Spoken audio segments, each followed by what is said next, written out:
Meine Science Vision. Das Gehirn in Bewegung verstehen. Denn das Gehirn steuert, wohin wir schauen, was wir greifen, wohin wir laufen, wie wir sprechen. Und wenn wir das alles verstehen würden, dann ergeben sich völlig neue Möglichkeiten. Wir könnten zum Beispiel Patientinnen mit einem Schlaganfall helfen, besser gehen zu lernen. Bewegung ist einfach überall.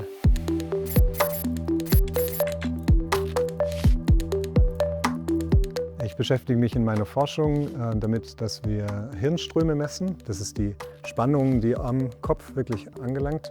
Und insbesondere, wie man diese Hirnspannung messen kann, wenn Leute sich bewegen. Das grundlegende Ziel für mich ist, das Gehirn zu verstehen. Das ist natürlich jetzt eine Riesenaufgabe, ja? Deswegen machen wir es ein bisschen kleiner. Ich versuche zu verstehen, wie Sehen funktioniert. Und wenn ich eben Sehen verstehen möchte, dann sollte ich das in der Umgebung machen, wo das Sehen natürlich ist. Und das ist eben mit Blickbewegung. Grundsätzlich machen wir Grundlagenforschung. Das heißt, wir haben jetzt nicht direkt einen Anwendungsfall, wie zum Beispiel Schlaganfallpatienten, jetzt vor uns. Sondern es ist wirklich so, dass wir grundsätzlich neue Methoden schaffen, womit dann vermutlich andere, aber vielleicht auch wir, dann auch in den klinischen Kontext was machen können. Und jetzt gerade bei dem Beispiel Schlaganfall, wenn man das so ein bisschen weiterspinnt, das ist ja irgendwas, wo das Gehirn nicht mehr richtig funktioniert. Das heißt, wenn ich jetzt das Gehirn jetzt während einer Bewegung, die nicht mehr richtig funktioniert, beobachten kann, dann kann ich auch gucken, okay, was funktioniert gut, was funktioniert schlecht. Ich kann vielleicht direkt ein Feedback geben über die Gehirnaktivität. Ich kann vielleicht die Gehirnaktivität auf eine Art auch trainieren oder ich könnte natürlich das auch zur Diagnostik benutzen. Ich bin Tenure-Track-Professor. Das bedeutet, dass ich relativ früh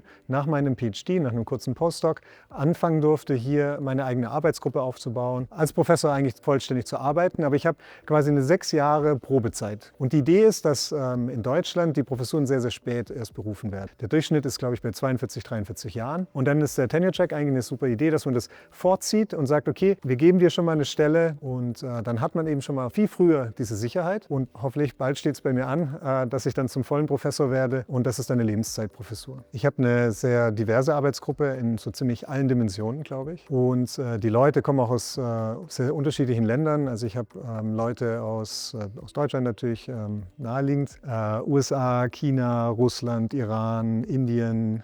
Ich hatte schon Leute aus Pakistan, Niederlande, England. Zum Teil Studis, zum Teil sind es dann Postdocs, wie auch immer. Und dementsprechend ist mein Team auch interdisziplinär. Da gibt es zum einen die Kognitionswissenschaften, dann habe ich Leute aus der kognitiven Psychologie, ich habe Leute aus der Sport- und Bewegungswissenschaft, aus der Biologie, aus der Sprachforschung, also Linguistik.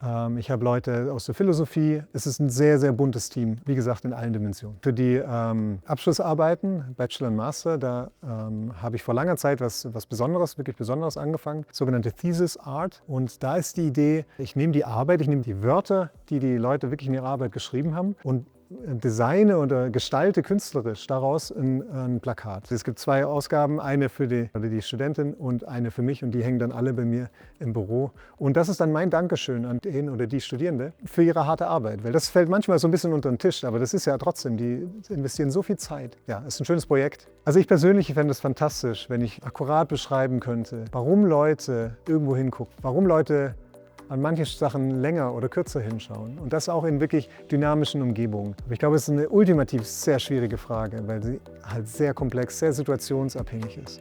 Also da brauchen wir schon verdammt gute Modelle und da sind wir noch meilenweit davon entfernt.